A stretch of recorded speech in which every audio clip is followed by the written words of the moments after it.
Hello friends, इस video में हम लोग फिजिक्स के एक और क्वेश्चन को ट्रिक से सॉल्व करेंगे। क्वेश्चन कौन सा? क्वेश्चन 45 को ट्रिक से सॉल्व करेंगे। इस क्वेश्चन में काफी इंटरेस्टिंग ट्रिक लगाएंगे। ट्रिक कब लगाना है?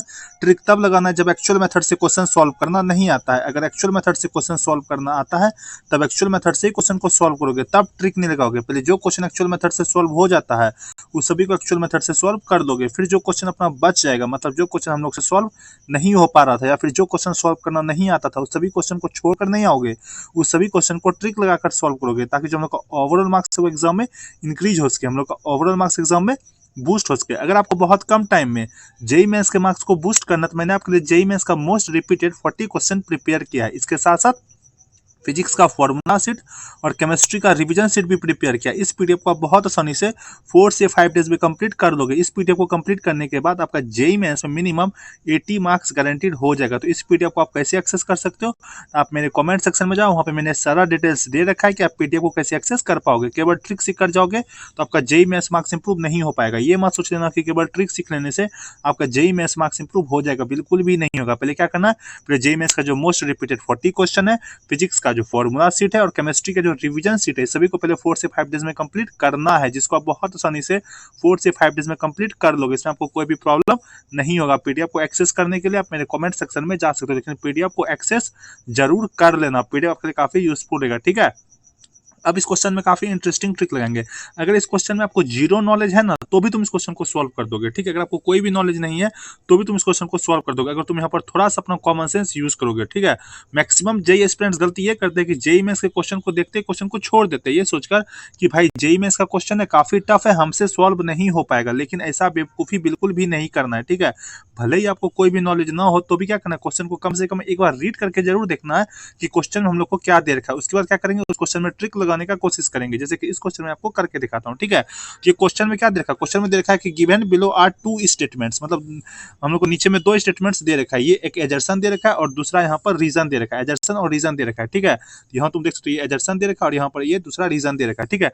तो सबसे पहले क्या करेंगे, एजर्सन को रीड करेंगे। तो एजर्सन में क्या दे रखा है? एजर्सन में हम लोग को दे रखा है, एजर्सन में क्या दे रखा है? एजर्सन में दे रखा है कि if oxygen ion O2 minus ion and hydrogen ion H plus ion enter normal to the magnetic field with equal momentum. मतलब कि यहाँ पर क्या बोला जा रहा है? यहाँ पर बोला जा रहा है कि यहाँ पर दो आयन है, एक ऑक्सीजन आयन है O2 माइनस आयन और एक हाइड्रोजन आयन है जो कि H प्लस आयन है। वो दोनों आयन क्या हो रहा है?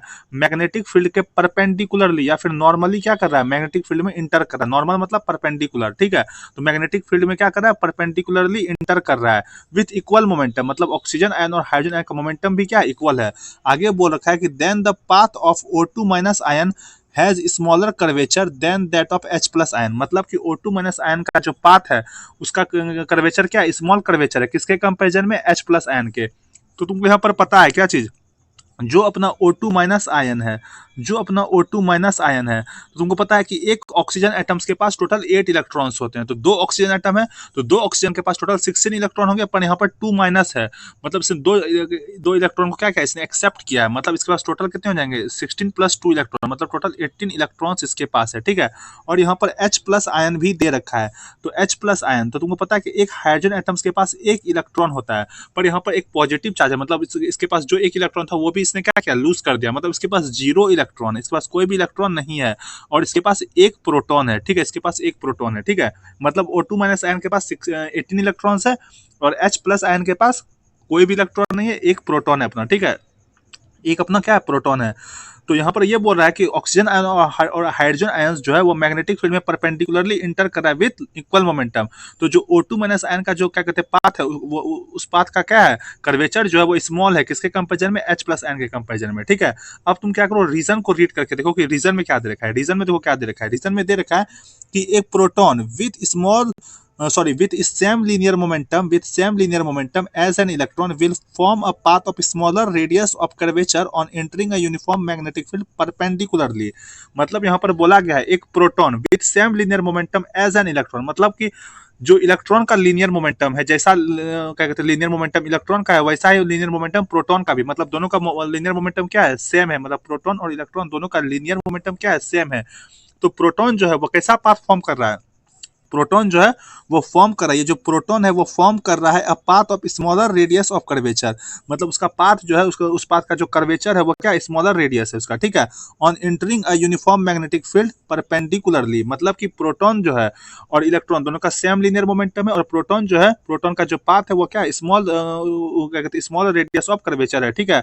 और वो क्या कहते हैं प्रोटॉन और इलेक्ट्रॉन दोनों क्या कर रहा है मैग्नेटिक फील्ड में परपेंडिकुलरली इंटर कर रहा है, ठीक है, यूनिफॉर्म मैग्नेटिक फील्ड में परपेंडिकुलरली इंटर कर रहा है। तो एजर्सन में तो ये बोला था कि जो क्या कहते हैं O2 माइनस आयन है, O2 माइनस आयन जिसके पास क्या है इलेक्ट्रॉन है, O2 माइनस आयन जिसके पास क्या है इलेक्ट्रॉन है, तो O2 माइनस आयन का जो पाथ है वो क्या है उसका स्मॉल कर्वेचर है, ठीक है। O2 माइनस आयन का जो पाथ है उसका क्या है स्मॉल कर्वेचर है, ठीक है। क्या कहते हैं और जो प्रोटॉन है मतलब प्रोटॉन यहाँ पर क्या H प्लस आयन, क्योंकि इसके पास ही प्रोटॉन है, मतलब जिसके पास प्रोटॉन है उसका क्या कहते हैं जो पाथ है वो क्या है उसका उसका जो कर्वेचर है वो लार्जर कर्वेचर है, ठीक है। मतलब जो क्या कहते हैं O2 माइनस आयन है जिसके पास इलेक्ट्रॉन है उसका जो पाथ है वो क्या है उसका पाथ जो है वो स्मॉलर कर्वेचर है, ठीक है। और जो H प्लस आयन है मतलब जो प्रोटॉन है उसका कहते हैं उसका जो पाथ है उसका कर्वेचर क्या है लार्ज कर्वेचर है, ठीक है। पर रीजन में जो है बोला गया कि प्रोटॉन का ही जो पाथ है वो स्मॉलर रेडियस ऑफ कर्वेचर है, जबकि रीजन में जबकि एजर्सन में क्या बोला एजर्सन में बोला कि जो O2 माइनस आयन है O2 माइनस आयन का जो पाथ है उसका स्मॉलर कर्वेचर है, मतलब इलेक्ट्रॉन का जो पाथ है वो स्मॉलर कर्वेचर है। पर रीजन में बोला है कि जो प्रोटॉन है उसका जो पाथ है वो स्मॉलर क्या कहते हैं स्मॉल रेडियस ऑफ कर्वेचर है। तो एजर्सन और रीजन में दो अलग अलग बात बोल रहा है, ठीक है, दो अपोजिट बात बोल रहा है। एजर्सन में बोल रहा है कि जो O2 माइनस आयन है जो इलेक्ट्रॉन है उसका उसका जो पाथ होगा वो स्मॉलर रेडियस ऑफ कर्वेचर होगा, ठीक है। और जबकि रीजन में बोला गया जो प्रोटॉन है उसका जो पाथ होगा वह क्या होगा उसका क्या कहते हैं स्मॉल रेडियस ऑफ कर्वेचर होगा। तो दोनों तो करेक्ट नहीं हो सकता है क्योंकि एजर्सन और रीजन में दो अपोजिट स्टेटमेंट दे रखा है, तो दोनों स्टेटमेंट करेक्ट नहीं होगा, कोई एक स्टेटमेंट ही करेक्ट होगा, ठीक है। उस बेसिस पर क्या आप बोल सकते हैं कि जिस भी ऑप्शन में both assertion and reason are true दे रखा होगा उसको एलिमिनेट कर दोगे, ठीक है। तो तुम देखोगे कि ऑप्शन 2 में क्या दे रखा है both assertion and reason are true, ये तो हो ही नहीं सकता क्योंकि एजर्सन और रीजन में दो अपोजिट स्टेटमेंट दे रखा है, ठीक है, तो दोनों करेक्ट नहीं होगा, तो ऑप्शन 2 का एलिमिनेट कर दोगे। ऑप्शन नंबर 4 में भी तुम देखोगे तो both assertion and reason are true दे रखा है, तो दोनों ट्रू नहीं होगा, तो उस बेसिस पर ऑप्शन नंबर 4 को भी एलिमिनेट कर दोगे। तो ऑप्शन 2 को एलिमिनेट कर दिया, ऑप्शन नंबर 4 को एलिमिनेट कर दिया। अब दो ऑप्शन को एलिमिनेट कर चुके हैं, ठीक है।